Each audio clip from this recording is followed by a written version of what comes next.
NDA கூட்டணிக்கு வருவோம். திமுக கூட்டணி ஒரு பக்கம் இருக்கு, பலமுறை பேசிட்டோம். என்டிஏ கூட்டணியை பத்தி பேசுவோம். பல ட்விஸ்ட் இருக்குன்னு சொன்னேன் இல்லையா? அதுல பல திட்டங்களை அமித்ஷா அவர்கள் ஒழித்து வைத்திருக்கிறதையும், நேரம் வரும்போது நம்ம அலாரம் வச்சிருப்போம் இல்லையா, தேவைப்படும் போது அடிக்கிறதுக்கு நம்ம ஃபிக்ஸ் பண்ணி வச்சிருப்போம்ல, அந்த மாதிரி பல அக்ரிமெண்ட்டை அமித்ஷா அவர்கள் போட்டு வச்சிருக்காரு, ஃபிக்ஸ் பண்ணி வச்சிருக்காருங்கிறத நல்லாவே புரிஞ்சுக்க முடியுது. தீவிரமா அரசியலை ஃபாலோ பண்றவங்களுக்கு அது நல்லாவே புரியும்.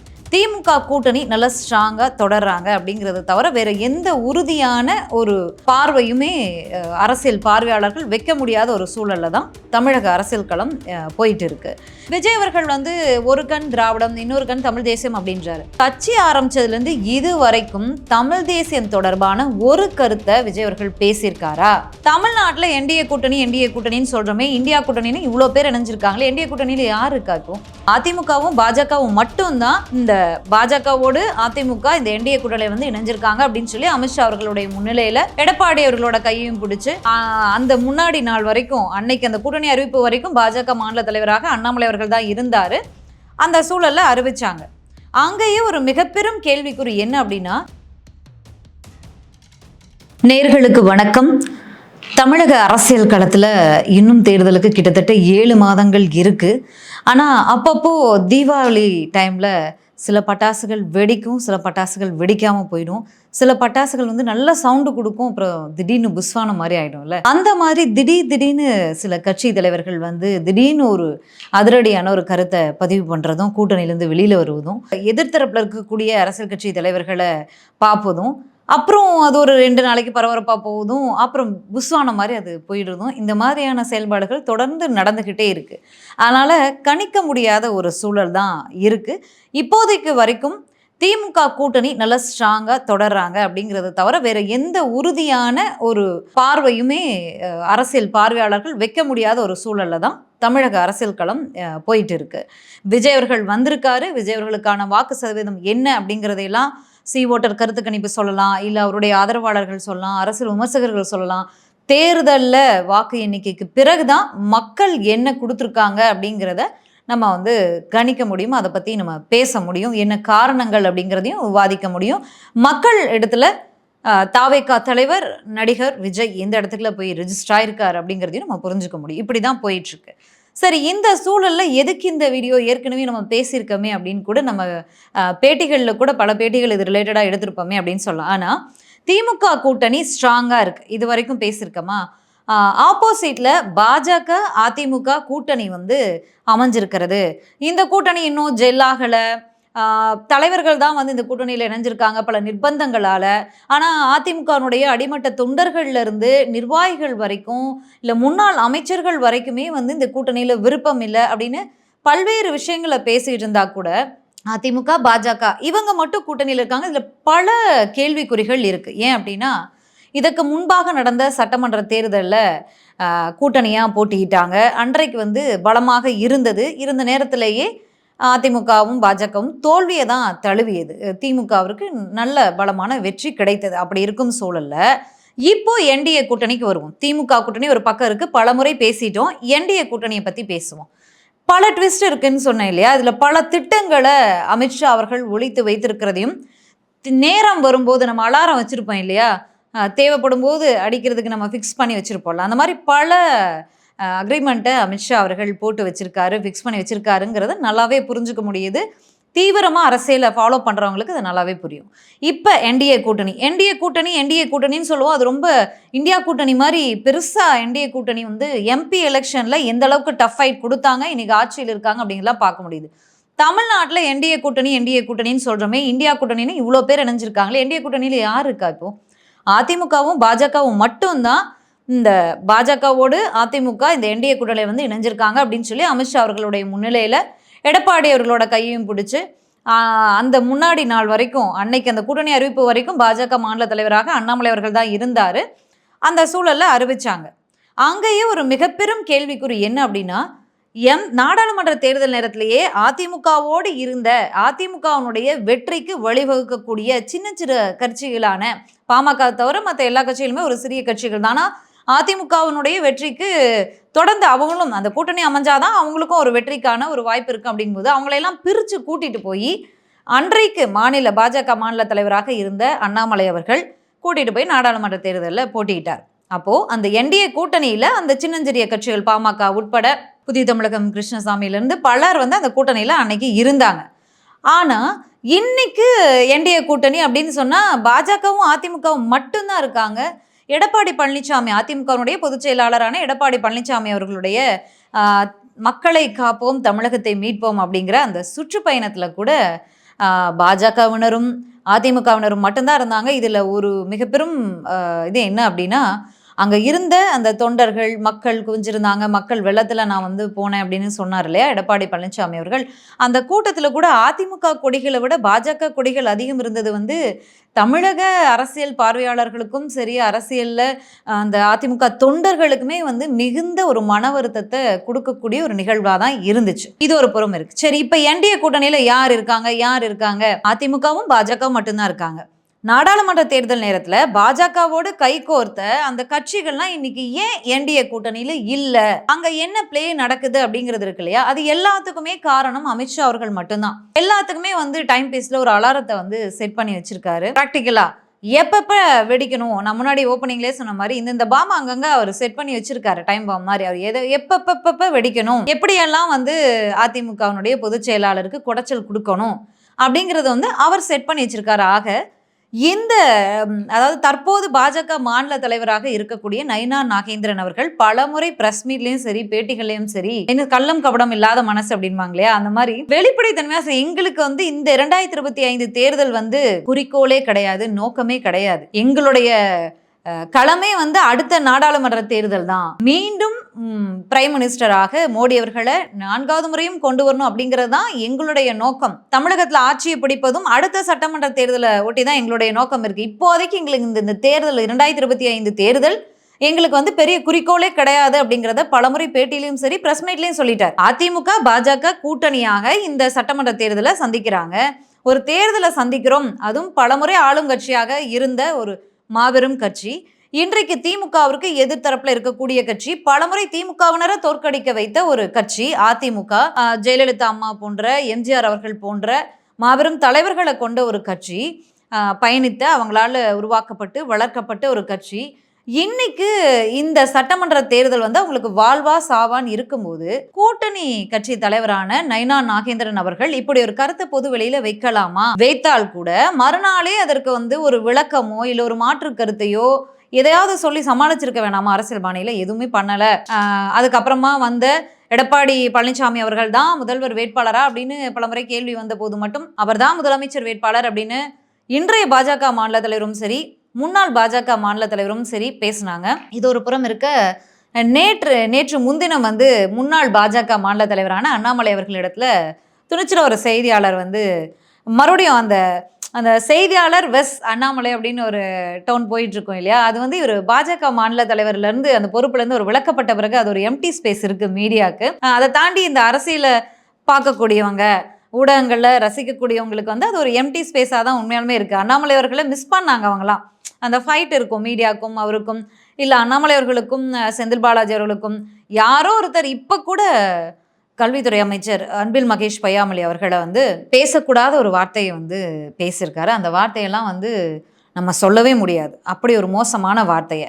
அண்ணாமலை அவர்களுக்கு நம்ம கூட கேள்வியை கேட்கலாம், தமிழ்நாட்டில் வசிக்கக்கூடிய ஒரு குடிமகளாக அந்த கேள்வியை கேட்கலாம். ஏன்னா சமீபத்தில் தமிழக யாரா வேணா இருக்கட்டுமே, சீமானவர்களா கூட இருக்கட்டுமே, சமீபத்துல நடந்த மதுரை மாநாடு, தாவேக்காவுடைய 2ஆம் மாநாட்டுல தமிழக முதலமைச்சர், அவர் திமுக கட்சி தலைவரா இருக்கட்டும், அதிமுக கட்சி தலைவரா இருக்கட்டும், எந்த கட்சி தலைவரா வேணா இருக்கட்டும், தமிழக முதலமைச்சர் அவர்களை அங்கிள் அப்படின்னு சொல்லி அழைச்சார். அவர் தனிப்பட்ட முறையில அவர் பழகிற விதத்தை வச்சு அழைச்சிருந்தாலும் சரி, அவர் தனியா சந்திக்கும் போதும் இல்லை அவங்க இல்லங்களில் சந்திப்போ இல்லை நட்பு ரீதியிலான சந்திப்புலையோ வந்து அங்கிள்னு அழைச்சிட்டு போல, அதை பற்றி தமிழக மக்கள் வந்து கவலைப்பட வேண்டிய அவசியம் கிடையாது. எங்கள் சிஎம் எப்படி அழைக்கலான்னு கோவப்படுறாங்க இல்லையா, இல்லை 2 கருத்து வருது. எங்கள் சிஎம் எப்படி அங்கிள் அழைக்கலான்னு வருது, அதில் என்ன தவறு இருக்குது அப்படின்னும் வருது. சரி, ஓகே, நம்ம வந்து அவர்கிட்ட கொள்கை இருக்கா கோட்பாடு இருக்கான்னு கேட்டோம்னா அங்கே வந்து விவாதமே கிளம்பாது. தமிழக வெற்றி கழகத்தினுடைய தலைவர் ஏன் கொள்கை ரீதியா பேச மாட்டேங்கிறாரு, ஏன் கோட்பாடுகளை பேச மாட்டேங்கிறாரு? தமிழக இப்ப வந்து திமுக ஆட்சி பண்ணிக்கிட்டு இருக்காங்க, முன்னாடி அதிமுக ஆட்சி பண்ணிட்டு இருந்தாங்க. இத்தனை ஆண்டு காலமாக 2 திராவிட கட்சிகளும் மாற்றி மாற்றி ஆட்சி பண்ணியிருக்காங்க. திராவிட கட்சிகளை ஒழிப்போம் அப்படின்னு சீமான் அவர்கள் பேசுறாரு. பாஜக வந்து திராவிடம் இல்லாத தமிழ்நாடு படைப்போம் அப்படின்னு பேசுறாங்க. விஜய் அவர்கள் வந்து ஒரு கண் திராவிடம், இன்னொரு கண் தமிழ் தேசியம் அப்படின்றாரு. கட்சி ஆரம்பிச்சதுலேருந்து இது வரைக்கும் தமிழ் தேசியம் தொடர்பான ஒரு கருத்தை விஜய் அவர்கள் பேசியிருக்காரா? பேசுனதே கிடையாது. 2 மாநாட்டிலையும் ஒரு வார்த்தை கூட பேசல. இந்த முறையும் பேசல. கச்சத்தீவை பத்தி பேசுறாரு. சொல்யூஷன் என்ன? தீர்வு என்ன? சட்ட போராட்டம் என்ன? எதையுமே சரி அதுக்குள்ள போனோம்னு வைங்களேன், பல கேள்விகளை நம்ம அடுக்கலாம். ஆனா அங்க விவாதத்திற்கு வாய்ப்பே இருக்காது. அந்த வகையில தான் வந்து புதிதாக வந்திருக்கக்கூடிய தமிழக வெற்றி கழகத்தினுடைய தலைவரான விஜய் அவர்கள் அரசு செஞ்சுட்டு இருக்காரு. நம்ம இன்னொரு வீடியோவில் அதை பத்தி பேசுவோம். அங்கிள்னு தமிழக முதலமைச்சரை சொன்ன அந்த தாவேகா தலைவர் விஜய் அவர்கள் பிரைம் மினிஸ்டரை மட்டும் மிஸ்டர் தாமோதர தாஸ் நரேந்திர மோடி அவர்களேன்னு பேரை கூட தப்பா தான் சொன்னார். ஏன் அப்படி சொல்லணும்? ஏன் மோடி பிரைம் மினிஸ்டரான மோடி அவர்களை கூட அங்கிள்னு சொல்லலாம், இல்லை வந்து கிராண்ட்பான்னு சொல்லலாம், எப்படியாவது சொல்லியிருக்கலாமே, ஏன் சொல்லலை? இதெல்லாம் வந்து பல கேள்விகள் நமக்கு இருக்கு. இதே விஷயத்த ஒரு ப்ரெஸ் மீட்ல பாஜகவினுடைய முன்னாள் மாநில தலைவர் அண்ணாமலை அவர்கள் வந்து ஒரு நாகரிகமற்ற ஒரு முதிர்ச்சியற்ற ஒரு தலைவர் விஜய் சிஎம் எப்படி அங்கிள்னு சொல்லலாம் அப்படின்னு பேசினார். இதே பாஜகவினுடைய முன்னாள் தலைவரான அண்ணாமலை அவர்கள் ஒரு 1000 ப்ரெஸ் மீட்டை அந்த ஷார்ட் பீரியட்ல கொடுத்திருப்பாரு. எந்த பாஜக அதாவது தமிழக அரசியல் களத்துல எந்த பாஜக மாநில தலைவரும் புரியாத ஒரு சாதனை தான் அது. அத்தனை ப்ரெஸ் மீட்டை கொடுக்கக்கூடிய அந்த அண்ணாமலை அவர்களுக்கு நம்ம முன்னாடி மைக் இருக்கு. மீடியா வந்து மைக்கை வந்து ஒரு டேபிள் போட்டு மைக்கை போடுறாங்க அப்படின்னாவே, கேமராவில் வந்து கனெக்ட் பண்ணி மைக்கை போடுறாங்க அப்படின்னாவே அது ரெக்கார்டில் தான் இருக்கும்ன்றது எல்லா அரசியல் கட்சி தலைவர்களுக்கும் தெரியும். மினிமம் 1000 ப்ரெஸ் மீட்டை கொடுத்த அண்ணாமலை அவர்களுக்கு கண்டிப்பாக தெரிஞ்சிருக்கும். நான் இப்பயும் இன்னைக்கு இந்த நேரில் சொல்ல முடியாத அளவுக்கு கொச்சையான வார்த்தையை செந்தில் பாலாஜி அவர்களும் அவருடைய தம்பி தொடர்பாகவும் வச்சாரு. கண்டிப்பாக தொடர்ந்து அரசியலை பார்க்கக்கூடிய நபர்களுக்கு தெரியும் அவ்வளவு ஒரு கேடுகெட்ட வார்த்தை. இந்த அண்ணாமலை அவர்கள் இன்னைக்கு அங்கிள்னு சொல்றத விமர்சிக்கிறார். இதே அண்ணாமலை அவர்கள் விமர்சிச்சார். இப்போ இந்த மாநாடு நடந்த அட்லீஸ்ட் ஒரு 15 டேஸ் இருக்கும்னு நினைக்கிறேன். 15 டேஸா 20 டேஸ் சமீபத்தில் தான் நடந்துச்சு. அந்த நேரத்தில் ப்ரெஸ் மீட்டில் கண்டிக்கிறார். தாவேகா தலைவர் விஜய் அவர்களை கண்டிச்சார். நம்மளும் வரவேற்கிறோம். நமக்கும் அதில் வந்து மாற்று கருத்து இருக்குது. அதாவது அங்கிள்னு கூப்பிட்டுருக்க வேணான்றது நம்மளுடைய கருத்து. அப்படியே கூப்பிட்டுருந்தாலும் பிரைம் மினிஸ்டர் அவர்களையும் கூப்பிட்டு இவரையும் கூப்பிட்டுருந்தா கூட நம்ம ஒத்துருக்கலாம். அப்படி இல்லையா தனிப்பட்ட சந்திப்புகளை கூப்பிட்டுருக்கலாம்னு நம்மளுடைய கருத்தாகவும் இருக்கும். அப்படிங்கும்போது ஏன் இப்போ வந்து 2 தினங்களுக்கு முன்பு ஒரு அமைச்சர் தற்போது அமைச்சராக இருக்கக்கூடிய ஒருவரை பார்த்து உங்களுக்கு தனிப்பட்ட பகைகள் எவ்வளோ வேணா இருக்கலாம், கேவலமான கொச்சையான வார்த்தையை பயன்படுத்துறீங்களே, எப்படி அது முடியுது? 10 நாளைக்கு முன்னாடி ஒன்று பேசுறீங்க, அடுத்தவங்க ஒன்றுனா ஒன்று பேசுறீங்க, நீங்கள் அதே தப்பு பண்ணுறீங்க. இதெல்லாம் நம்ம வந்து இதெல்லாம் இதுக்கு முன்னாடி அரசியல் வரலாற்றில் நடந்திருக்கா? நடந்திருக்கு. யாரெல்லாம் பண்ணியிருக்காங்க அப்படின்னா, திமுகவுலையும் சரி அதிமுகவுலையும் சரி பெரும்பான்மையாக திமுகவில் அந்த 3ஆம் கட்ட 4ஆம் கட்ட 5ஆம் கட்ட அந்த மேடை பேச்சாளர்கள் இருப்பாங்க இல்லையா, ரொம்ப தரம் கெட்டத்தனமாக பேசியிருக்காங்க. இதெல்லாம் வந்து எல்லாருமே கண்டிச்சிருக்காங்க, நம்மளுமே கண்டிக்கிறோம். இப்போ கூட வந்து சூர்யா கிருஷ்ணமூர்த்தின்னு நினைக்கிற ஒரு பேர் சரியா தெரியல. இப்போ வரைக்கும் வந்து அவர் திமுக கட்சியிலேருந்து நீப்பது அப்புறம் சேர்ப்பது இந்த மாதிரியான பல விஷயங்கள் நடந்துட்டு இருக்கு. சிறைக்கெல்லாம் போனார் அவர். அந்த அளவுக்கு நடந்துக்கிட்டு தான் இருக்குது. கண்டனங்கள் வந்துட்டு தான் இருக்குது. ஒரு மாநில தலைவராக இருந்த ஒரு நபர் அதாவது நான் வந்து பாஜகவை வந்து இந்த அளவுக்கு பேசுபொருளாக்கியிருக்கேன், இந்த அளவுக்கு வளர்ச்சி பாதைக்கு கொண்டு வந்திருக்கேன், நான் ஃபேக்காக வந்து புள்ளி விபரத்தை இவ்வளோ வாக்குகள் வாங்கினோம் அப்படின்னு கொடுத்தா கூட பாஜகவை இன்னைக்கு அதிமுக வந்து பாஜக இடத்துல வந்து நிற்பது போல தொகுதி பங்கீடுக்கெல்லாம் வந்து அமித்ஷா அவர்கள் தான் முடிவெடுப்பார் அப்படிங்கிற அளவுக்கு கொண்டு வந்து நான் நிப்பாட்டிருக்கேன், எனக்கு வந்து பொதுக்குழு உறுப்பினர் அப்படிங்கிற ஒரு பதவிதானா? ஆதங்கத்தை பாஜகனுடைய மேல்தட்டு தலைவர்கள் கிட்ட அவர் தொடர்ந்து பதிவு பண்ணிட்டு வராரு. சில நாட்களுக்கு முன்பாக நிர்மலா சீதாராமன், அதாவது மத்திய நிதியமைச்சர் நிர்மலா சீதாராமன் அவர்கள் வந்து தமிழகம் வந்திருந்தாங்க. பல நிகழ்ச்சிகளில் கலந்துக்கிட்டாங்க. ஆனால் வெளியில் வராத விஷயங்கள் என்ன அப்படின்னா, அவங்க தனிப்பட்ட முறையில் பாஜக கட்சி செயல்பாடுகள் கூட்டணி செயல்பாடுகள் தொடர்பாக அவங்க கலந்துக்கிட்ட ஒரு 2 நிகழ்ச்சியில் அவங்களுக்கு மிக பெரும் மன வருத்தம். அப்புறம் வந்து பெயரையே சொல்லாமல் அண்ணாமலை அவர்களை ரொம்ப காட்டமாக வந்து திட்டிட்டு அவருடைய செயல்பாடுகளை கண்டிச்சிட்டும் போயிருக்காங்க. அப்படிங்கிறதன் மூலியமாகவே அங்கே ஒரு வாரம் போயிட்டுருக்கு அப்படிங்கிறதையும் புரிஞ்சுக்க முடியுது. ஆக பாஜகவில் அண்ணாமலை அவர்களுக்கு பல எதிர்ப்புகள் இப்போ செயல்பாட்டில் இருக்குது. அப்படிங்கிறதுனால அவருக்கு எந்த பொறுப்புகளும் கிடைக்கிறதுக்கு வாய்ப்புகள் வந்து ரொம்ப குறைவு அப்படிங்கிறது தெரியுது. இதெல்லாம் இவர் கேட்குறாரு. அங்கே வந்து காலதாமதம் ஏற்படும் போது அவர் என்ன சொல்கிறாரு அப்படின்னா, இது பாஜக டெல்லி வட்டாரத்திலிருந்தும் பாஜக மூத்த தலைமைகள்கிட்ட இருந்தும் தமிழக தலைவர்கள்கிட்ட இருந்தும் வெளியில் வர செய்திகளை தான் நம்ம பதிவு பண்ணுறோம். நான் புதிய கட்சி ஆரம்பிக்க போகிறேன், இந்த தேர்தல் இல்லைனாலும் தேர்தலுக்கு பிறகு நான் ரொம்ப தீவிரமாக செயல்பட போகிறேன், இல்லை நான் வேறு கட்சி சார்பாக நான் செயல்பட போகிறேங்கிற மாதிரியான அழுத்தங்கள் அவர் கொடுப்பதாகவும், இவர் இந்த சட்டமன்ற தேர்தல் வரைக்கும் வேறு எந்த செயல்பாட்டிலையும் இறங்கிடக்கூடாதுன்றதுக்காகவே அவரை வந்து அணைச்சடிச்சு கொண்டு போகிறதாகவும் தான் நமக்கு தகவல் வந்துட்டு இருக்கு. ஆக மொத்தத்தில் அண்ணாமலை அவர்களுக்கு இந்த சட்டமன்ற தேர்தல் முடியும் வரை எந்த ஒரு பொறுப்புமோ ஒரு பதவியுமோ வரப்போறதில்லை அப்படிங்கிறத நம்ம இந்த வீடியோ மூலிமா தெரிஞ்சுக்கலாம். இதில் நம்ம வந்து இந்த சமீபத்தில் நடந்த அந்த விஷயங்களையும் பேசிட்டோம். என்டிஏ கூட்டணி வலுவிழந்து கொண்டே போய் கொண்டிருக்கிறது.